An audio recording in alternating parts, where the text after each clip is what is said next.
I'm Steph Strickland with Sun and Fun Aerospace Expo TV, joined now by Boss. We are talking to Commander Alex Armatas. Thank you so much for making the time. Thanks for having us, Steph. We're extremely excited to be here and looking forward to the air show. When you were flying in overhead, you're doing your carrier break and you see how expansive the Sun and Fun Aerospace Expo actually is. It's larger than your typical air show. It's a huge air show. It's a huge site. I didn't have a ton of time to look around as we came into the break, so I'm excited to kind of see a little bit more of it as the weekend goes on, but it is a massive air show. It's a massive group of people. We're really excited to be here and excited to meet as many as we can. I do a lot of air shows, but one of the things that makes Sun and Fun more special than really many other places is the focus on education and youth. They have a high school here. There's a number of programs that help youth. So I actually have a special guest interview to ask you a couple of questions. I'd like to introduce you right now to Cathy Alcedor. Come on over, Cathy. I'm going to hand you the mic. Cathy, just so you know, she is studying unmanned aerial systems in the drone program. So you had a couple questions. I'm going to pass you the mic, and then I'll take it back in a minute, okay? You got this, Cathy. Okay, so my question was, how did you guys train to fly so close?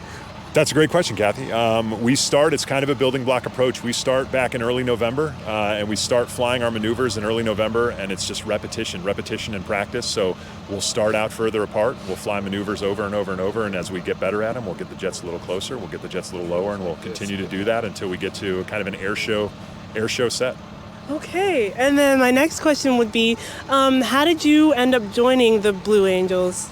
I am like every member of the team. I was in the fleet doing fleet stuff and decided that I was going to apply to the team and see if I'd get selected. And I put my name in the hat, went through an application process that basically includes an interview and an application and a few different steps to select the best members they can. And when it was all said and done, I was the lucky one that was chosen for the job. Okay, one last quick question would be like, how long apart are the training sessions? You said you started out farther apart and then got close together, but how long did it take till you get to that, like, I forget the distance, but how long did it take? So we are working the entire season on our sets. So we start out far apart, but we never really stop trying to improve the demo. So right up until our very last demonstration in early November of this year, we'll be continuing to improve. We'll be continuing to work at it and trying to get the aircraft in the exact right spot. Very difficult to fly these jets close together. Very challenging. Requires a lot of concentration. So we're just always working on it. Okay, awesome. Nice job, Cathy. Cathy, you're hired. You're going to be with me all week. Boss, I got a couple quick questions for you, then we'll wrap things up. What is technically the most challenging maneuver that your team has to fly? Can you describe some of the energy management or what's going on up there for folks who are going to watch you fly this weekend? Sure. I will start by saying one thing I learned very early on is that every single member of the demonstration has a very unique position in there, and what they're doing in the cockpit is very different. So what's challenging for me may not be challenging for the wingman and vice versa. So I would say it's probably safe to assume the most challenging for everybody are some of our delta maneuvers. The fleur-de-lis and the loop break cross in particular are very challenging. They're very technical, and we're obviously moving 6 airplanes in different directions at different times and in the same direction at different times. So probably the fleur-de-lis and the loop break cross are the ones we really focus on as challenging with the entire delta involved.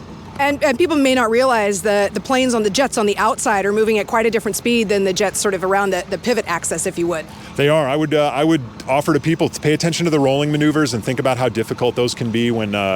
And again, this really goes to the earlier discussion about the unique positions that everybody is in. Every single person is doing something different.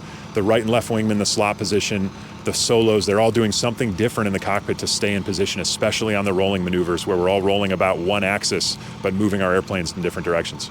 Is there one maneuver that's particularly fun that you're like, oh yeah, here we go? There's a lot of them. I love them all. If I had to pick one, I really like the double farvel. I hope people see that, and I hope they think it's cool. It's a lot of fun for me. And we enjoy trying to get better at it every day. I so appreciate your time. I hope you have a fantastic time here at Sun and Fun. Thank you so much. You bet, Steph. Thank you for having us. We're excited to be here. I'm Steph Strickland with Sun and Fun Aerospace Expo TV. Thanks, boss. You bet.